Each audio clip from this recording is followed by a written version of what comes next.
Hello, and welcome to this week's episode of Get Booked. I'm Mary. I'm Jennifer. Hey Jen, what are we talking about this week?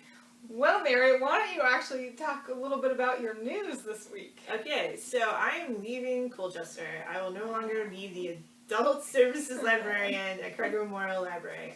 I have taken a new job. I will be a teen librarian at Simsbury Public, which I'm very excited about. We are very happy for you, but we're also very sad for us. I know, I'll miss Colchester. The people here are great. I will miss my teens and my coworkers.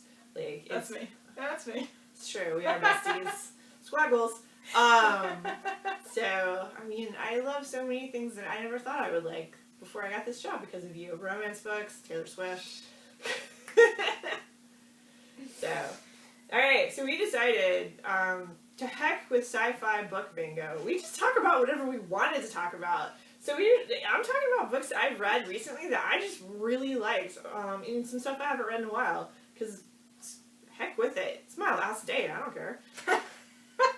I've got some books I want to read, some books I have read, and of course I pulled way too many books because that's what I do when you give me free reign. I think most of my books are some sort of gay, because it's me. So, or horror, because also me. Surprise! Yeah, do you want to go first? Sure, because I have 8 million. Alright, this one as usual. is the Aries Hunt. It is Joanna Shupe's new books. The series is called Fifth Avenue Rebels. This actually takes place in Newport, Rhode Island. It's one of the Gilded Age series. It's the start of a Gilded Age series, and I really like that. I usually read a lot of Regency romance, so this is a little bit different, and obviously set in Rhode Island, so that's kind of fun. Yeah, I'm kind of interested in these just because of the time. I like the Gilded Age historical fictions. I'm not that great about romance because it's going to be very straight. But I'm curious also because of the localness of it to us. Yeah, so they're in a local cottage. You know, the Breakers. Isn't the Breakers like huge? Yeah, it's this huge mansion, but it's like the summer cottages compared to the New York mansions. Oh dang. So it's kind of like a matchmaker second chance.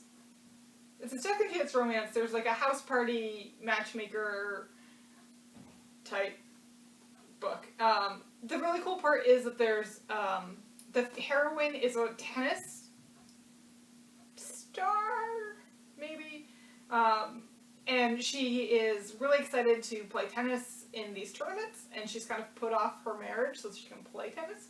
Yeah. So that part is really neat, and she does some competing, so it's good.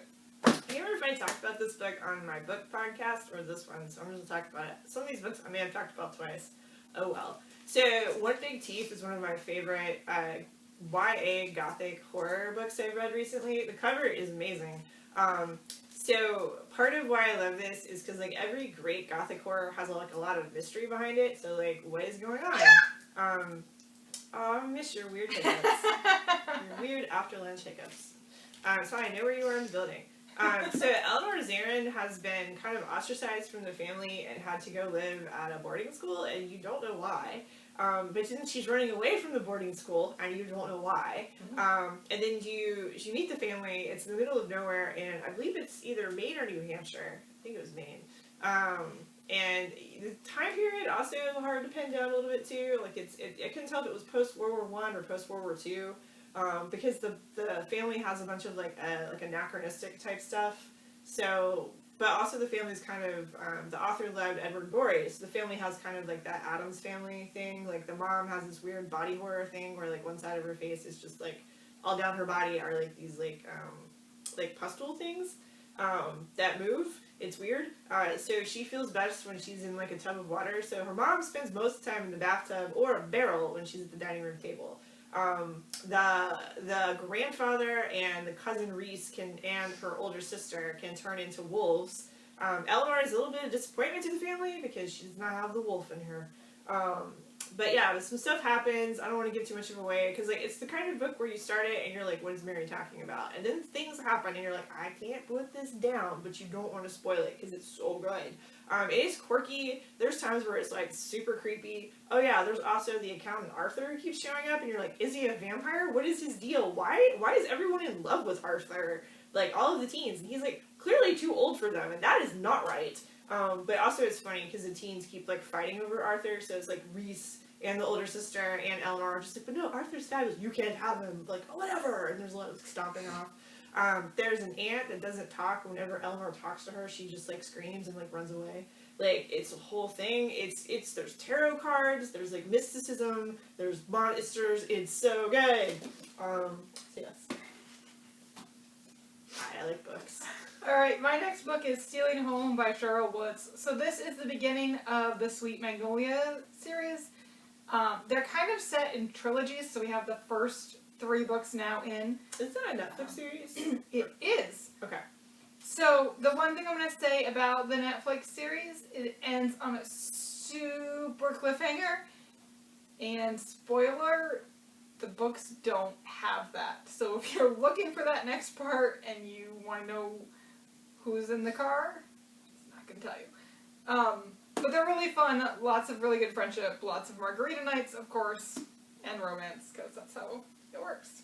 What? No. I don't know if I talked about this one either during Historical Fiction Month, but I don't care. I'm talking about it again because I love Melinda Lowe. Melinda Lowe's one of my favorite YA authors. Everyone should read her. And I don't care if you're an adult. Look, I only read adult books. Why are you not reading YA? They're great books. So, this is Last Night at the Telegraph Club. This is her new historical fiction. It takes place in 1950s Red Scare Chinatown. It's great. Our main protagonist, Lily, her dad is a doctor who grew up in Shanghai and came over. Her mom is Chinese American and grew up in Santa Barbara, and she is a nurse, and that's kind of how the parents meet. And it does go back and forth a little bit, so you get like a little bit of family history from like the parents' perspective when they're first meeting, as well as her Aunt Judy and her uncle. I can't remember her uncle's name, but her Aunt Judy is the sister of the dad, so she also came over from Shanghai after World War II. And she's a computer at the Jet Propulsion Lab. So one of the things that Lily wants is she wants to be a computer at the Jet Propulsion Lab. Like, she also reads all the science fiction books. Like, she wants to go to Mars and she wants to go to space. And, like, you know, it's really cool. But also, as Lily is growing, she has a kind of an awakening. And she understands that maybe she actually likes women. And there is a gay club that she starts sneaking into with one of her friends from school called the Telegraph Club. And they have to have fake IDs, and it's a whole thing. So it's a real coming-of-age story. And if you like a really good historical fiction that's very well researched, this is one of the best I've read in the past year. And I've read a fair amount because of the book club. So yeah, so it's really good. I love it. It also makes you very well aware of if you were a queer kid trying to figure out who you were in like the 1950s or even 1990s, you do not have the amount of language to describe what you're going through that the kids today have. So like, we have come a super long way.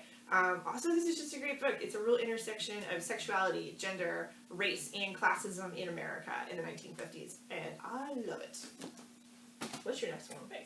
My next one is Murder at the Beacon Bakeshop by Darci Hannah. This is first in a new series, so I haven't read it because it just came in. Does it have recipes in the back? Oh, yes it does. Surprise! These are my jams, so this is a nice cozy with food, and it's gonna make me hungry and make me want to bake, and I'm here for that. So I'm bummed that I am leaving right as the new coffee and bake shop opened up, because I really wanted to check that out. You just have to come back. I will have to come back. Alright, so my next book, I read this a couple months ago, and I was so excited about it. Jen was like, shut up about it, I'll order it, stop. I'm excited to read it. I did not get the fancy. Actually, I did. I don't like the E. You don't like the E-arcs. I'll read the E-arcs. But yeah, so it's Kelly Quinlan's She Drives Me Crazy. I'm super psyched about it. It's on the bestseller list right now. I like a good rom-com, but I also love it more when it's a queer love rom-com, especially if it's YA. So I'm like, yes, I want more of this, because I want more of these books so that they will get turned into movies. That is what I really want. I want a whole new renaissance of rom-coms, which we've talked about in the past. But this one is so good. So after an embarrassing loss to her ex-girlfriend in the first basketball game of the season, 17-year-old Scotty Zajac gets into a fender bender with the worst possible person, her nemesis, Irene Abraham, head cheerleader for the Fighting Reindeer. Yes, that's right. Their mascot is the Fighting Reindeer. It's great. Kelly Quinlan puts a lot of fun at it. It's super great. So, Irene is like the mean girl, but it turns out maybe Irene and Scotty have more in common. Also, it's really funny because the title is taken from like their meet cute. Well, I don't know if I would call it a meet cute. It's more of like a hate cute, because like she starts driving Irene around because Irene's car gets taken away. And it's like a whole thing. So it's kind of got that enemies to lovers deal. But it's super cute. There's a ton of 80s references. Like one of my favorite 80s movies is Can't Buy Me Love. And Scotty references like loving that movie. It's so great. There is Terrible Ex-Girlfriend. I was totally here for that. I was totally here for the comeuppance. It was great. There's also really good best friends, and you will love it because there's also basketball, which is your favorite. It is. It's so good. I love it. It's so cute. So, yes. Cool. Alright, this is also on my to-read list. You Had Me at Hola. This book was huge when it came out a couple months ago. Like, we couldn't keep it on the shelf. I know. I was lucky I snagged it off the shelf this morning. It's by Alexis, Daria, and it's a Hollywood story, and I'm always here for those Hollywood romances. Me too. There's like some telenova plots. There's maybe an actor who's not as popular as he maybe should be, and so there's a little bit of comeback story. And of course, romance. It sounds super great, and I love the cover. It's really cute. Mm-hmm. Do you want to go again? Sure. My next one is The Switch by Beth O'Leary. So she wrote The Flat Share, which was really good. This is another really fun story from her. I forget how old she is, but there's a dual timeline and a dual perspective, and there's a grandmother who's 80, and there's the granddaughter. And the granddaughter lives in London, and the grandmother lives in, like, this small town. And I forget the reason, but they swap lives. Not, like, in a Freaky Friday way. Like, they actually, like, swap houses and apartments. And, so you see the grandmother kind of trying to figure out London, and, of course, she's having a terrible time in the beginning. And then, of course, she's awesome at it. And the same thing kind of happens with the granddaughter. Like, at first, she's terrible at this small town life, and then she loves it. And so it's real sweet, and it's just really funny, and of course there's romance, because, yeah, yes, that's how it works. Cool. So my next book is a graphic novel. Big surprise. It's Allie Brosh's new book. If you were ever a fan of Hyperbole and a Half, which was like a webcomic she did for years, and then she just stopped and like disappeared, and then came back with Hyperbole and a Half the book. This is a follow-up called Solutions and Other Problems. I read this back in probably December. And her artwork is kind of great, and she's, a lot of her stories, this is one about the terrible dog they have who doesn't know how to dog.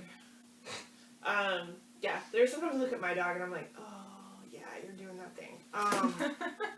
There's a story in here and I was crying, laughing, to the point where my wife was like, what is going on?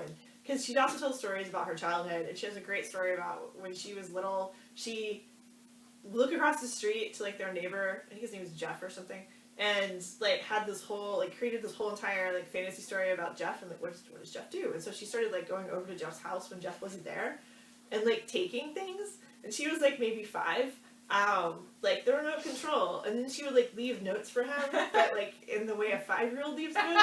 And so like this guy, he's a bachelor, he's like who owns this house, or like divorcee or something, I can't remember completely. And he's just like, what's going on? And one day her parents like find that she's been in the drawer, like she's been stashing all of this stuff. She's like, why do you have all this stuff? And they're thinking the worst possible thing, like this guy's a child predator, but like no, he has no idea what's going on. She's getting in through like the dog door, and like she like takes the batteries out of his remote. Like she does all of these things, and like it's just like who's this Jeff?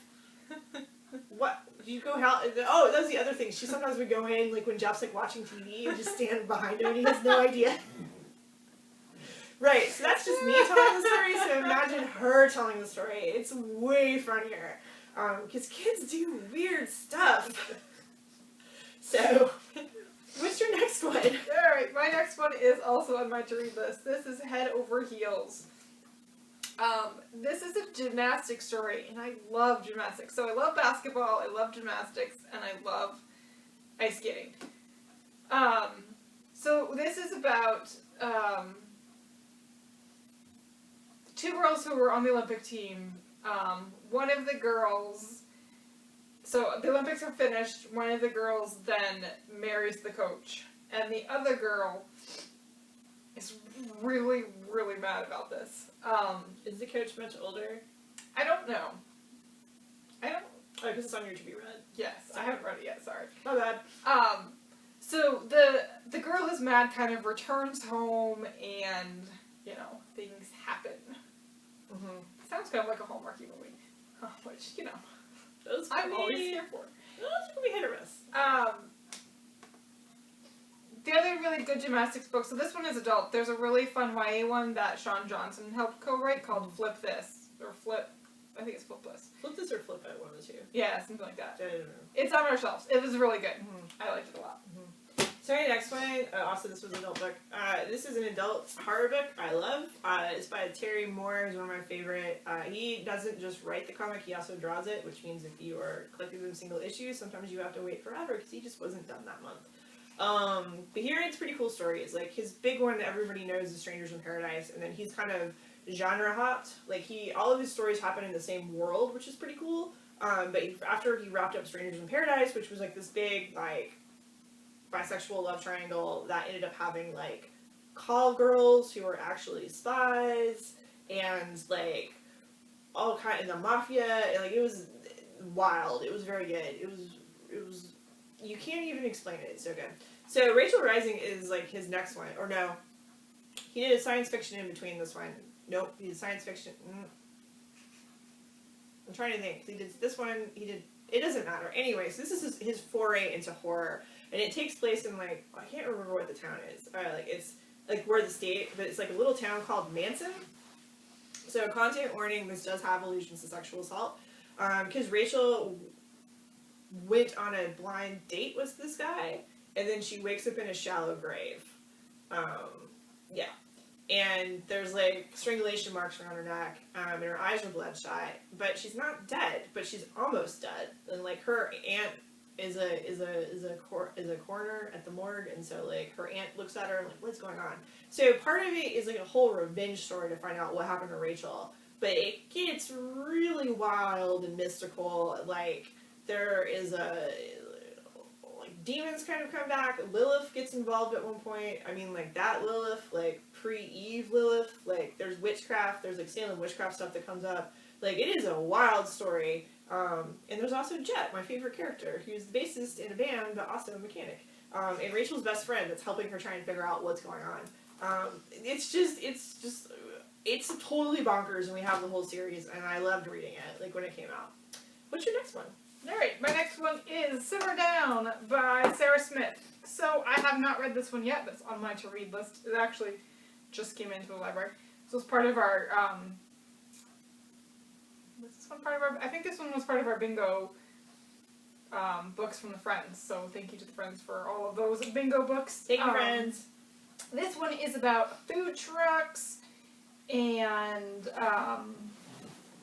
romance, and there's a food festival, and it just looks really great, right? And the cover is just super fun.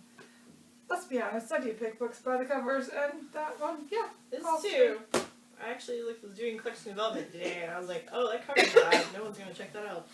So, so my next one, I've been reading this single issue. It's called the, sorry, you're good.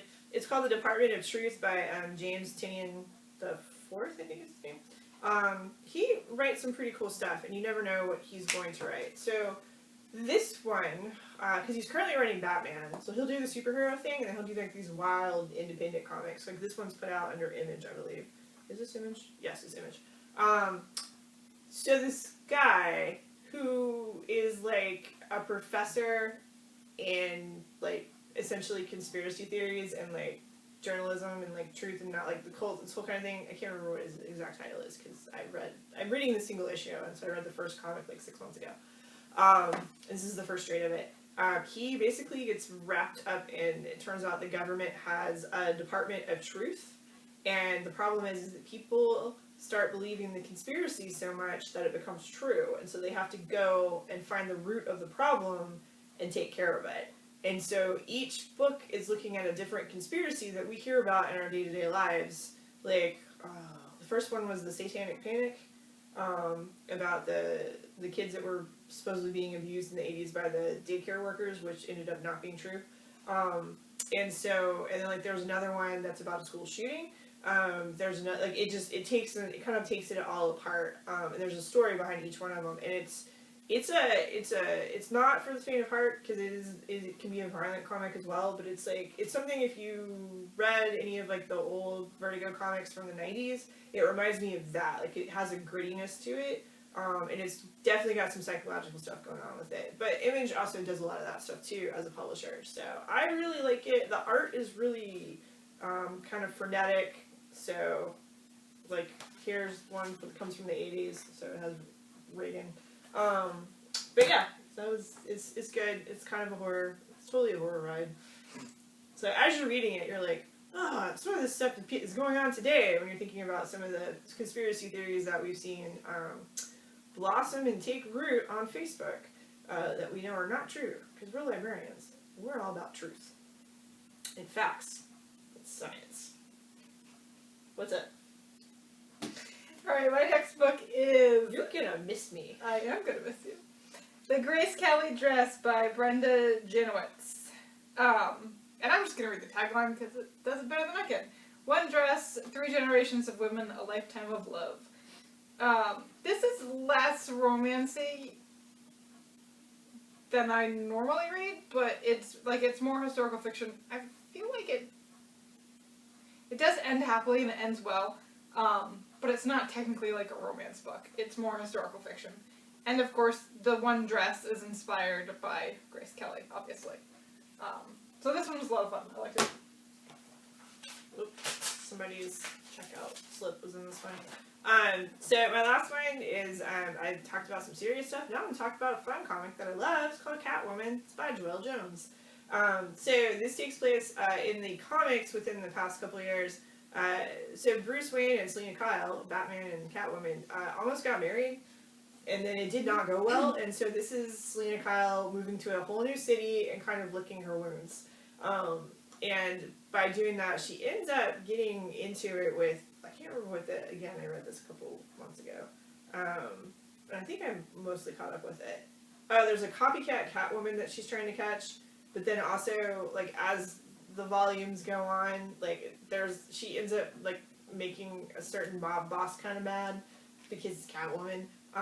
And this isn't the one, but there's also one where Zatanna comes to town. Do you know who Zatanna is? Mm-hmm. Okay, she's like a lesser Justice League character. She does magic and stuff.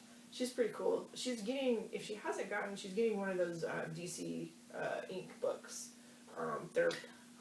Okay. Yeah. Yeah, she's pretty cool. So she and Selena are actually friends, and there's a great scene where they go to a bar together, and then they end up getting in a bar fight with the whole bar, and it's amazing, and it's not in this one, or I would show it. But yeah, it's pretty cool, because Joelle Jones is also doing the artwork for it, but there are filler artists too as well, because sometimes she's trying to write and draw, and you can't do all of that on, like, DC's schedule. But it's super good, it's super fun, I really like it. Also, it's great to see Catwoman drawn and written by a woman. I love it when that happens. It's great. So, and also, like, the action's really good. She draws very good action. So yeah, those are my picks of some things you could read. What's your last one? I know it's a favorite. It is. So my last one is Sarah MacLean, her Brazen and the Beast. This is book 2 in the Bare Knuckle Bastard series. And it's one of my favorites because Hattie is the heroine, and Hattie just doesn't take crap from anybody. She decides that it's going to be the year of Hattie, and she's going to spend it making herself happy. So her father... I can get behind that. Right? The year of Hattie. It's great. It's like the Summer of George, where George Costanza eats the wheel of cheese. Sure. So Hattie's father is a shipping... I think, he owns a shipping business, and her brother would actually be terrible at running the business, and she's determined that her father's going to leave her the business, but, you know, obviously she's a lady, and that's not how things work, and... I feel like I've read this historical fiction before. So she's just like, well, I'm just going to make sure he leaves it to me. And so she kind of sets out to make herself happy, and there's a guy who obviously gets in the way, and that goes hilariously wrong, and they have a lot of good banter because it's Sarah MacLean, and it's just a lot of fun. She's one of my favorite historical romance writers. Yeah, those are really fun. And they all have, like, really fun titles and covers and stuff, too. She has a new one coming out this summer. Yeah, she does. And they're all, like, really feminist stories, which I love. Yeah. So, thank you for joining us on my last Get Booked. You'll miss me, the few of you that watch. So, alright. So who knows what Jen will talk about next week by herself. Wah, wah.